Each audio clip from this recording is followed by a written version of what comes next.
अस्सलामुअलैकुम, मैं हूं आपकी host doctor Afifa and welcome to SG clinic. आज हम एक ऐसे मौजू पर बात करने वाले हैं जो ना सिर्फ एक बीमारी है बल्कि एक बहुत अहम अवेयरनेस है। हर साल बहुत सी ख़वातीन को इस मसले की वजह से बहुत सी मुश्किलात का सामना करना पड़ता है।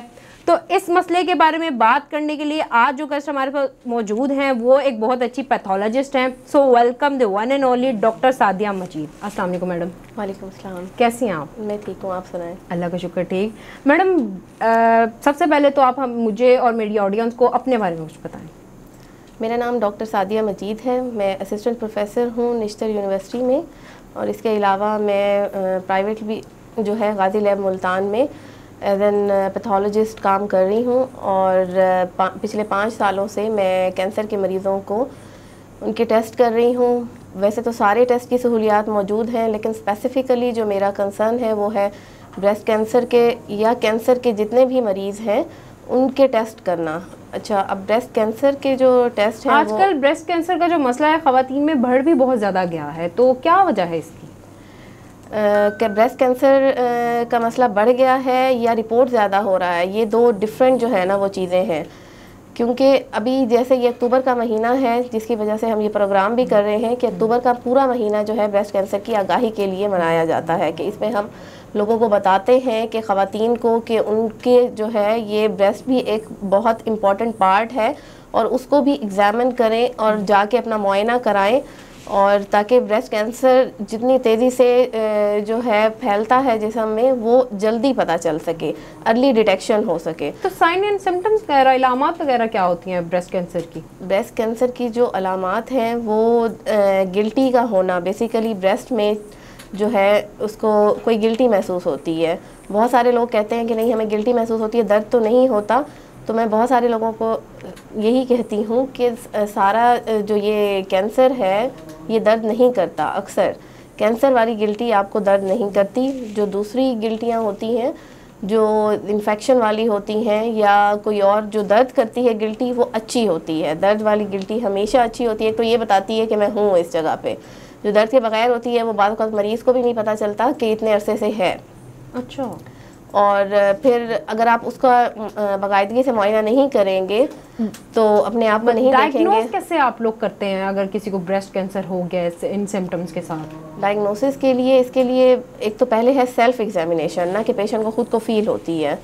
दूसरा ये कि पेशेंट जो है जैसे उसको महसूस होती है गिल्टी, या उसको जो है कलर जो है वो चेंज महसूस होता है अपनी छाती का दूसरी छाती से कंपैरिजन में, या कोई भी सिर्फ छाती में नहीं बगल में गिल्टी महसूस होती है। बगल वाली गिल्टी भी जो है वो इम्पॉर्टेंट है ख़वातीन के लिए, क्योंकि हमारी छाती का कुछ पार्ट जो है वो बगल तक भी जा रहा होता है। तो बगल में भी अगर गिल्टी हो तो उसको भी वैसे ही लेना चाहिए जैसे बाकी जो है वो गिल्टियों को, मतलब छाती की गिल्टियों के लिए परेशानी होती है, वैसे बगल में भी गिल्टी हो तब भी उनको डॉक्टर के पास जाके अपना पहले तो अल्ट्रासाउंड या मेमोग्राफी कराएं।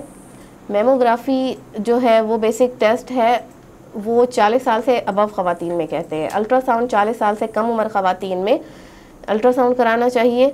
और उसके अलावा जो है जो टेस्ट मैं आपको बता रही हूँ कि मैं करती हूँ वो है FNAC, fine needle aspiration cytology, जिसको सुई वाला टेस्ट भी कहते हैं।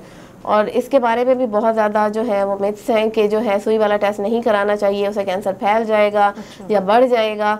तो बहुत सी ये जो है ना ख़वातीन में मिथ है, वो आती नहीं है कि सुई नहीं लगवानी, लोहा नहीं लगवाना। तो उनको ये कन्विंस करना कि भाई जैसे एक आम ब्लड टेस्ट होता है वो भी नीडल के ज़रिए होता है, उसी नीडल से ही उनका सैंपल लिया जाता है। तो ब्लड टेस्ट में जैसे वो जगह बंद हो जाती है, ऐसे ही हम जब FNAC या फाइन नीडल एस्पायरेशन साइटोलॉजी सुई उसके अंदर जाती है, ट्यूमर के अंदर या गिल्टी के अंदर कोई भी गिल्टी है, तो वो जगह क्लोज़ हो जाती है। क्योंकि ये एक अल्लाह ताला की जो है उसमें है कि आपके सुई गई है जिस्म में, वो जगह क्लोज होनी है। क्लॉट होगा, थोड़ा सा अगर ब्लड भी निकलता है वो क्लॉट हो जाता है और वो जगह बंद हो जाती है, उसने कहीं नहीं फैलना, उस सुई ने कहीं और नहीं जाना। ठीक है, तो ये वाला एक कंसेप्ट जो आपके प्रोग्राम के थ्रू मैं बताना चाहूँगी कि सुई लगने से कुछ भी नहीं होता।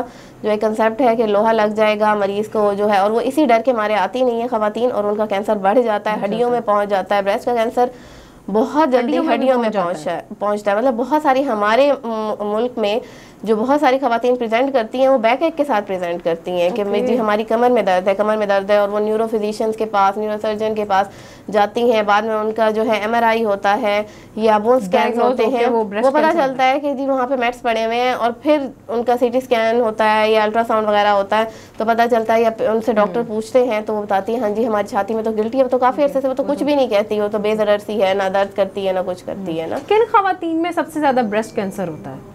ब्रेस्ट कैंसर वैसे उसकी कुछ ऐसी चीज़ें होती हैं कि जो उसको ज़्यादा कर सकती हैं, मतलब ये नहीं कहा जा सकता कि हाँ भाई इस खातून में या इस उम्र की खातून में ज़्यादा होगा। पहले ये कॉन्सेप्ट था कि 50 साल की उम्र की खवातीन में ब्रेस्ट कैंसर ज़्यादा होता है, लेकिन अब ब्रेस्ट कैंसर किसी भी उम्र में हो सकता है। हमारी डाइट ऐसी हो गई है, जैसे आपने कहा ना कि बढ़ गया है, तो उसकी एक ये वजह ऐसी भी हो सकती, जो हम इस पे स्टडीज़ चल रही हैं कि जंक फूड जो है हमारा वो एक बहुत मेजर कॉज इसमें प्ले करता है। जो चिकन है आपका वो भी एक जो है वो कॉज कर सकता है, लेकिन ज़रूरी नहीं है कि जंक फूड खाने से ब्रेस्ट कैंसर हो जाए, लेकिन ये एक एग्रीवेटिंग फैक्टर हो सकते हैं, ठीक है। और उसमें किन लोगों में ज़्यादा होता है, कुछ लोग ऐसे हैं जिनकी फैमिलीज़ में चलता है, किसी की नानी को था, फिर उसकी माँ को हुआ, फिर बहनों में, जेनेटिकली भी होता है। लेकिन ये ज़रूरी नहीं है कि हाँ एक बंदे की माँ को था कैंसर तो उस खातून को भी होगा, चांसेस बढ़ जाते हैं, इसलिए उनको चेकअप ज़्यादा कराने की ज़रूरत होती है।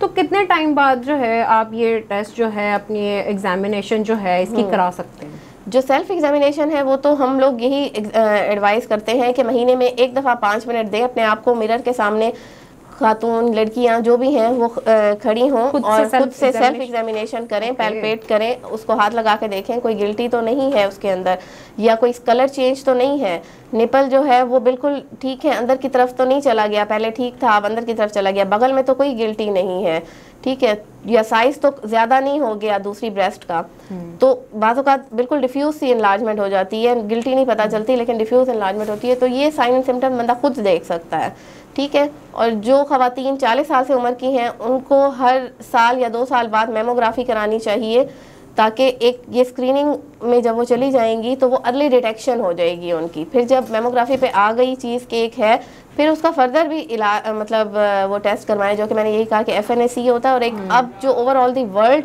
रिकमेंड करते हैं कि ट्रू कट बायोप्सी होनी चाहिए। अब ट्रू कट बायोप्सी, लोग तो FNAC से डरते हैं, ट्रू कट बायोप्सी में वो कहते हैं कि पता नहीं क्या कर देंगे, हमारा ऑपरेशन कर देंगे या क्या कर देंगे, हालांकि वो भी एक जस्ट OPD प्रोसीजर है।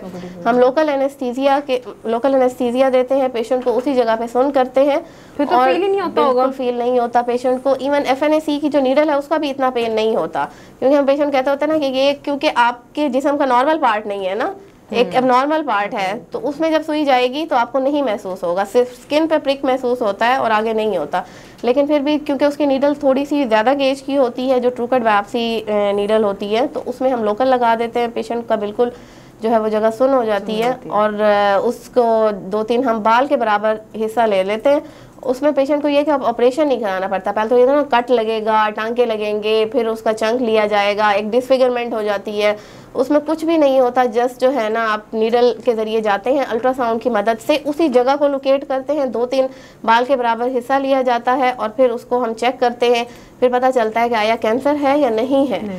क्योंकि ये पहले एक पता होना, अब अवेयरनेस होने की वजह से बहुत सारे लोग मतलब डर भी जाते हैं, इस वजह से भी नहीं चेक कराते, दर्द बर्दाश्त करते रहते हैं। बहुत दफ़ा उन्हें कहते हैं कि आप अर्ली क्यों नहीं आए ना, मतलब किसी का इन्फेक्शन बहुत ज़्यादा फैल जाता है, सिर्फ इन्फेक्शन होता है, इसी डर की वजह से कि जो है अगर हमें कैंसर हुआ तो मैं उनको यही कहती हूँ कि कैंसर हुआ तो जल्दी पता चल जाएगा ना। क्या है, मतलब क्या ट्रीटमेंट आप लोग करते हैं इसका? अच्छा, बचाव के लिए तो यही ना कि अर्ली डिटेक्शन, कोई वैक्सीनेशन नहीं है हम कि उनको दे सकें, या फैमिलीज़ में भी जैसे चल रहा है कि हम उनको अभी जो है ना वैक्सीनेशन दे सकें, हम उनको बचा तो नहीं, हम अर्ली डिटेक्ट करने की बात कर रहे हैं कि जितना अर्ली कैंसर होगा उसके सर्वाइवल के चांसेस ज़्यादा हो जाएंगे। 100% जो है ये वाहिद कैंसर है जो 100% क्योरेबल है, इसका 15 to 20 ईयर सर्वाइवल बिल्कुल ठीक हो जाता है। जो स्टेज 1 में ट्यूमर आपको प्रेजेंट करते हैं वो बिल्कुल ठीक हो जाते हैं, और पेशेंट को अभी तक यही होता है कि जो है ना मैं जो है ना मेरे पास पैसे नहीं है, मैं गरीब हूँ, मैं छोटा था पहले अब बढ़ गया है, तो उनको तो हम कहते हैं आप लोगों को तो ज़्यादा जल्दी आना चाहिए ना, कि ताकि जल्दी आपको ऑपरेशन हो या कीमोथेरेपी लगनी है, जो इंजेक्शन है वो भी क्वांटिटी उनकी कम लगती है या आपको ट्रीटमेंट कम होती है, फील कम होता है, पैसे कम लगते हैं फिर उस लिहाज से। हाँ, एक कैंसर का नाम सुन के खौफ तो आता है, लेकिन बार बार हमारा यही मकसद है कि आप अपना इसको अवेयरनेस दें, जितने भी लोग हैं उनको बताएं कि ये कैंसर जो है इलाज के काबिल है। आप आके अपना टेस्ट करवाएं, आपने छोटी सुई वाला टेस्ट कराना है, फाइन नीडल एस्पायरेशन साइटोलॉजी वो करवाएं, ट्रूकट बायोप्सी करवाएं, वो करा सकते हैं। और फिर जब आपका डायग्नोसिस हो जाएगा, पता चल जाएगा ना कैंसर नहीं है और है, अगर है तो फिर कौन सी टाइप का है, और फिर जो है उसमें हम कौन से उसके ऊपर टेस्ट कर सकते हैं। उसके ऊपर फर्दर टेस्ट होते हैं ER, PR, HER2/neu, जो कि कैंसर की ट्रीटमेंट के डिफाइन करते हैं कि उसको कीमोथेरेपी देनी है या उसको कोई और ट्रीटमेंट देनी है या उसकी पहले पेशेंट की सर्जरी होनी है या बाद में जो है कीमो के बाद सर्जरी होनी है। तो ये सारी चीज़ें वो डिफाइन करती हैं। ओके, अच्छा मैडम, इसके बाद हमारा एक सेगमेंट है नॉन स्टॉप सेगमेंट, जिसमें मैं आपको एक वर्ड बताऊंगी, उसके ऑल्टरनेट आपने कोई भी एक वर्ड बताना है। सो सबसे पहला वर्ड है लव। हस्बैंड। ओके। घर। Family. Mobile. Time waste. Family. वही मैंने पहले घर को कहा, घर फैमिली घर, ठीक हो गया। Lifestyle simple.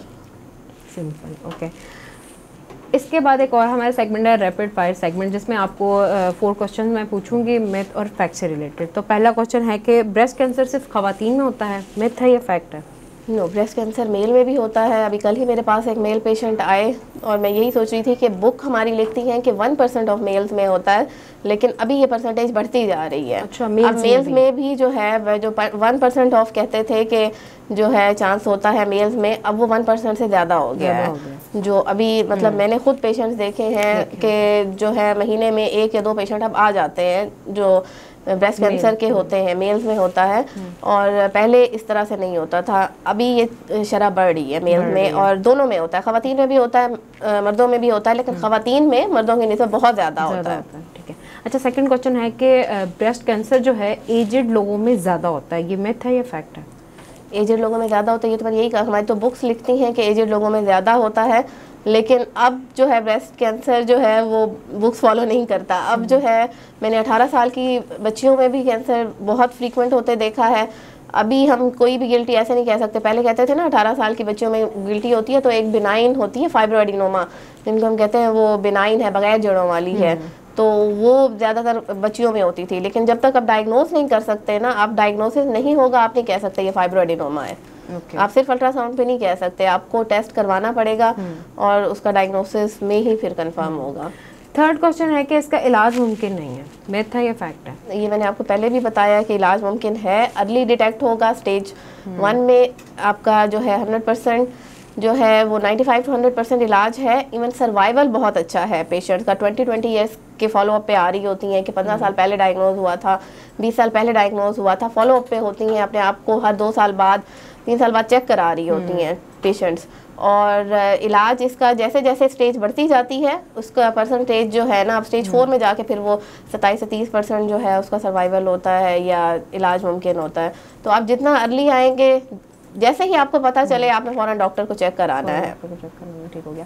फोर्थ क्वेश्चन है कि डायबिटीज की वजह से भी ब्रेस्ट कैंसर हो सकता है, मिथ है या फैक्ट है? डायबिटीज़ की वजह से हमने नहीं देखा कि ब्रेस्ट कैंसर इस तरह से हो। डायबिटीज़ वाले पेशेंट को हो सकता है ब्रेस्ट कैंसर, लेकिन यही मेरा क्वेश्चन है कि डायबिटीज़ वाले जो पेशेंट है उनको क्या ब्रेस्ट कैंसर हो सकता है?